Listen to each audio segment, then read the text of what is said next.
다음 주 월요일 전두환 씨의 재판을 앞두고 벌써부터 재판이 열릴 광주에 관심이 쏠리고 있습니다. 오늘은 추첨을 통해서 방청권을 나눠줬는데요.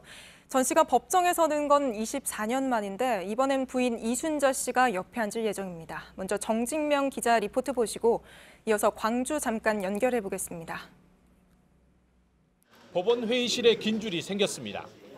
오는 11일 전두환 씨가 법정에 나오는 재판을 직접 보려는 사람들입니다. 추첨을 통해 나눠주는 방청권을 받기 위해 80명이 법원을 찾았습니다.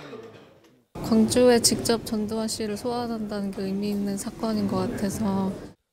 전두환 씨는 자신의 회고록에서 고 조비오 신부의 명예를 훼손한 혐의로 지난해 5월 재판에 넘겨졌습니다. 그동안 관할 법원을 옮겨달라거나 알츠하이머, 독감 등을 이유로 대며 출석하지 않았습니다. 재판부가 강제 구인장을 발부하자 결국 재판에 나오게 된 겁니다. 1995년 12.12 군사 반란 등의 혐의로 법정에 선 지 24년 만입니다. 전 씨 측은 나이가 많고 건강이 좋지 않다며 부인 이순자 씨의 법정 동석을 요청했습니다. 형사소송법에 규정된 피고인 권리 중 하나여서 법원도 받아들였습니다.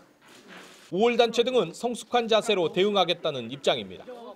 광주에게 끼쳤던 그 엄청난 만행을 정말로 뉘우치고 석고대죄하는 마음으로 이번 재판석에 서기를. 법원과 검찰, 경찰은 협의 끝에 구인장은 서울 연희동 자택이 아닌 전 씨가 광주지법에 도착하면 집행하기로 했습니다. JTBC 정진명입니다. 네, 재판이 열리는 광주지법에 정진명 기자가 나가 있습니다.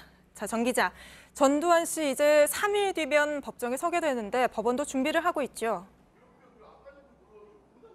네, 전두환 씨에 대한 재판은 월요일 오후 2시 반에 시작됩니다. 전 씨는 이날 아침 일찍 서울 연희동 자택을 출발해 300여 킬로미터를 이동해 이곳 광주지방법원까지 올 것으로 예상됩니다. 제 옆으로 보이는 법정동 201호에서 재판을 받게 되는데요. 법정동으로 들어가는 출입구가 4곳이어서 어느 쪽으로 들어갈지 아직 결정되지는 않았습니다. 아마 지금 제가 서 있는 이곳 통로에 차를 대고 이 옆 출입구로 들어갈 것으로 보입니다.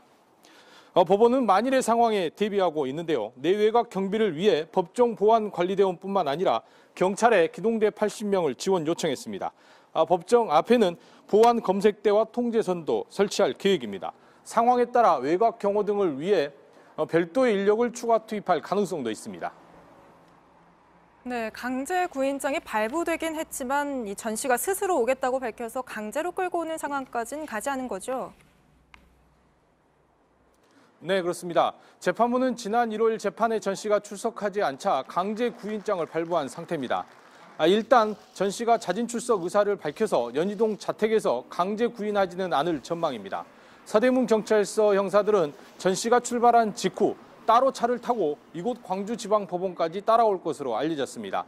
전 씨가 법원에 도착하면 바로 구인장을 집행하겠지만 자진 출석 등을 이유로 전 씨에게 수갑 등을 채우지는 않을 것으로 보입니다. 네, 24년 만에 광주에서 재판을 받는 겁니다. 시민단체들과 충돌도 좀 있을까요? 네, 전 씨가 법정 출석 의사를 밝히자 우월단체와 시민단체들은 성숙한 자세로 대응하겠다는 입장을 보였습니다. 자칫 감정적인 대응으로 재판 회피의 원인을 제공할 수 있다는 데 공감하고 있는 겁니다. 대신 5.18 구속자회 측에서는 법원 정문 앞에서 야외 사진전을 가질 예정입니다. 지금까지 광주지방법원에서 JTBC 정진명입니다.